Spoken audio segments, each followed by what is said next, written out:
আর নবীত্ব গ মহর নবুয়ত আসিল মহর নবুয়ত গ সত্তর আসিল কি লালনে হালালে নাকি দলা আর হন্নত আসিল আজি অনারে ইয়াম বুঝাইম অনারা ভিডিও আজি শুরু হইতে শেষ পর্যন্ত যে শোধ দিলে অনারা জিনিস ইয়ান জানিতে পারিবা তাহলে কিতাবের নাম হইলে শামাইল তিরমিজি হাদিস নম্বর 16 হুজুর আকরাম সাল্লাল্লাহু আলাইহি ওয়াসাল্লাম কি মহর নবুয়ত কা দিকির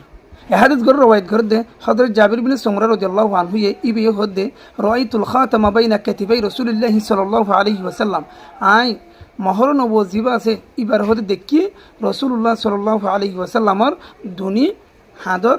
দরমিয়ানের মাঝে অর্থাৎ গদ্দানা লামাতুন গুদ্দতান হামরা মিথলা বাইদাতিল হামামা মিষ্টি দিলে টুটি কেলাল হয়তরত ডিমরত্তর তাহলে হাদিস এবার তো আরা বুঝিবা গিয়ে রসুল্লাহ সাল্লাল্লাহু আলাইহি ওয়াসাল্লামর মহর নবুয়তুল্লে গদ্দান আল্লামাতুন আর ই বললে মিষ্টি দিল্লা টুটি কেলাল মানে কি হয়তরত ডিমরত্তর আশা করি ওনারা বুঝিব বুঝিবাই। আসসালামু আলাইকুম রহমতুল্লাহ।